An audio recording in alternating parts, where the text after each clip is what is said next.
In this video, we will learn about integrated marketing communications, which goes short by IMC, and the 6M's model or the 6M's framework. So what is integrated marketing communication? As the name implies, what this basically is companies engage in marketing communications, and they use many different ways to communicate to customers. They can communicate through advertising. They can communicate through promotions, through public relations, through direct marketing, through social media, and through their sales force. And what IMC is that it's integrating all of these different forms of marketing communication methods so that it's able to send a very consistent and unified message to the customers. So if you have one message saying one thing and another message saying another, then that can cause a lot of confusion, and that's going to interrupt people's understanding of what the message stands for.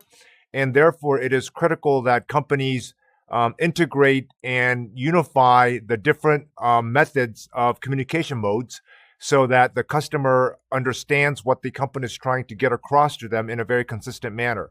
So as the Data and Marketing Association, this is how they define it. I'll just sort of go over this, read it out to you. So integrated marketing is an approach to create a unified and seamless experience for consumers to interact with the brand or the enterprise.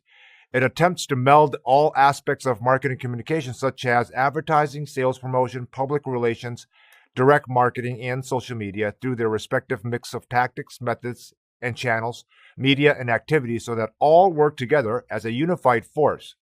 It is a process designed to ensure that all messaging and communication strategies are consistent across all channels and are centered on the customer.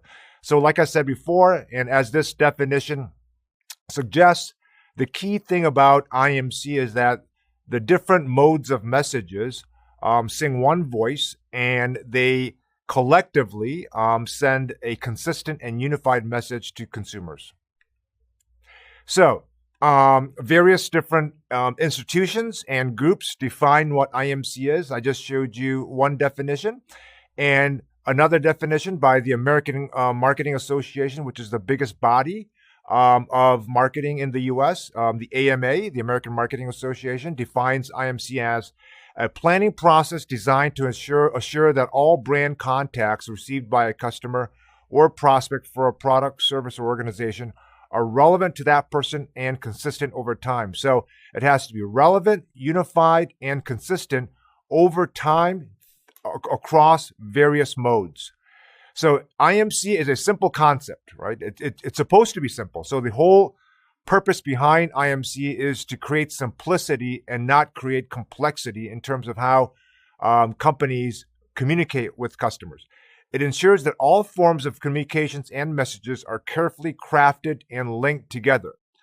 At its most basic level, this means that integrating all the communicational tools so that they work together hand in hand, so that they're complementary and they're not one message is not substituting another message, but they're all working like a glove, and they all fit together such that they are complementary. So these communication tools work better if they speak consistently with one single voice all the time, every time, over time. So the benefits of IMC, I mean, there can be many benefits. Like I said, some of the benefits that we can think of right off the bat are simplicity, sending a very unified brand identity in the minds of customers, not creating any confusion to customers, and therefore resonating with customers. And it's making them the message more credible and trustworthy. And therefore, it eliminates the need for customers to search other brands to get a better idea of what the brand stands for. And it's able to progress customers through the buying process from cognition to affect to behavior. So it moves and pushes customers through each of these three distinct phases of a buying decision. So The benefits of IMC can be numerous, but at the end of the day, it helps customers understand what the brand is about, and therefore it develops a motivation and a desire for customers to have interest in the brand, to buy the brand, and ultimately to engage in purchase decision making. So there can be many examples of IMC, but this example in this slide and the next shows you what a company did in terms of engaging in integrated marketing communications after they had to change their legal company name. So a lot of you know Accenture. It's one of the very popular and well-respected consulting companies out there. And some time ago, they had to change their name. So they didn't go by Accenture from the beginning. It was initially the name was Andersen Consulting, but after some legal arbitrator's decision, they had to change their name, their company name, from Andersen Consulting to Accenture. And when a company has to change their name to a different name, then that can create a lot of confusion. You may have to re-educate the customers. You'll have to develop increase brand awareness. Customers may be confused about what the company, stands for, what its scope of business is, and therefore the company has to engage in a integrated marketing communication to pull all of these different aspects together, so that the customers are well informed and educated, and they have a seamless transformation from their prior name to the new name. And I won't go, each and every, piece of what, Accenture did in these two slides. But basically what they did was they engaged in IMC through various forms, through TV advertisements, through print, through poster, through internet, through public relations, through sponsorships. And they did this, domestically. And because Accenture is a global company and operates in many, many different countries around the globe, therefore, they engaged in IMC across 48 different countries to educate the customers, to build brand awareness, to get the seamless transformation from Andersen Consulting to Accenture, so that customers are not confused. They still have a very consistent image about what the brand is about and what their business is about. So they sponsored a lot of different events, sporting events across the world, so that customers were well informed. So again, this is one example of a company that had to change their company name from X to Y, but as you can imagine by now, IMC can be, practiced and implemented in various different business contexts, on a regular business schedule. This is kind of like a unique event where a company had to change its name and therefore engaged in IMC. But, just in everyday business practice, companies, successful, effective companies that engage in effective marketing communications will apply IMC so that customers have a consistent voice, a unified voice that pulls different modes of marketing communications together, so that they have a full and singular understanding of what the brand stands for. Next, we move on to the 6 M's model, or the framework in marketing communications. And this shows you a hexagon, and this shows you the 6 different aspects of the 6 M's framework. So we start with market, mission, message, media, money, and measurement. So let's go over each of what these M's stand for, starting with market. So what is a market? So market, it determines the target audience, right? So when we engage in marketing communications, obviously it has to be a recipient, who the audience is, who your customers are. So the first stage of this the 6 M's framework, is to determine who your target audience is, the recipient of your message, in the distribution channel? Is it going to be wholesalers? Is it going to be retailers? Is it going to be the end customers? If it's going to be the end customers, is it B2B customers? Is it B2C customers?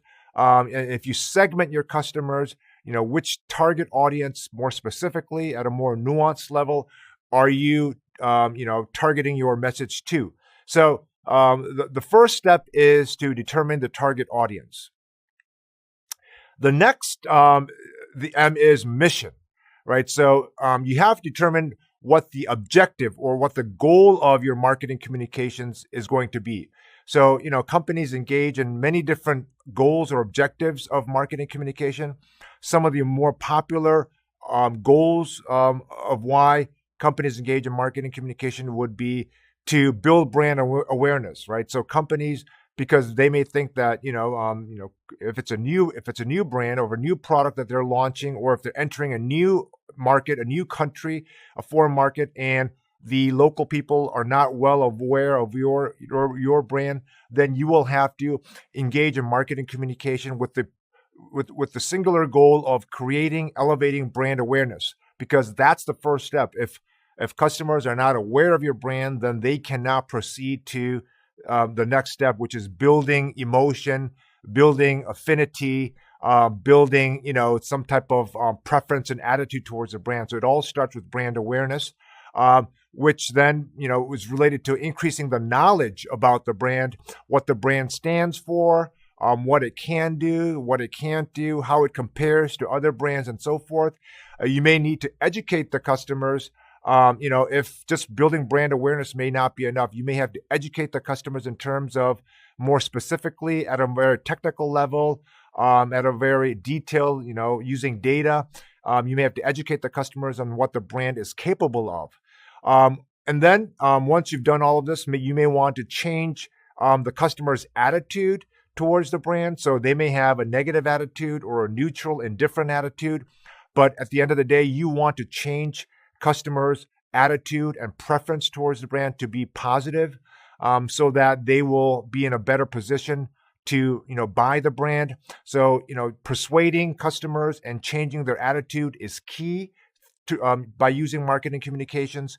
And then last but not least, you'll have to convince them to buy or repeat purchase behavior. So creating this loyalty, repeat purchase behavior is at the end of the day, that's the last, probably ultimate goal that every marketing communications will want to achieve. So the mission has to be about what the objective and the goal of marketing communication is. And this will depend on, the stage of the product, whether it's in the introductory stage or whether it's in the growth stage or whether it's in the maturity stage or the decline stage, or whether you're targeting a well-known brand in the domestic market, or you are launching your brand and entering a new country where customers are very unfamiliar with your brand. The next M is about message. So here, once you've determined the market, once you determine what your mission is, now you have to determine the message. In other words, not necessarily the goal, but the content, right? The material. So determining the content of the message. So broadly defined, there can be two different contents of a message of a marketing communication, right? One is informational, and then the other is transformational. So what is informational and what is transformational? So informational is more about reasoning, right? So the content is to persuade the customer or to inform the customer based on reason and logic through data, through evidence-based information, through scientific data, so that you're presenting very objective, logical information to convince and to create knowledge to the customer. So here, it's less about emotion, it's less about affect, whereas the transformational content or transformational type of marketing communication is about it's non-product related benefits. So it's trying to build images about your brand. It's trying to create an emotional connection. It's trying to build some type of goodwill through using celebrities, through endorsers, through music, through sex appeal, through humor, through colorful, vibrant and very bright, popping out type of colors. So it's everything that's not necessarily directly tied to the product or the brand per se, but it's everything else. So that's why it's called transformational. It's non-product or brand related, whereas the informational is more focused on the data or the information, the scientific, material, evidence-based, in essence, that comprises the bulk of the content of the message. Now moving on to media. So now we have to determine, what medium to use, right? Which platform to use to get your marketing communication message across to customers.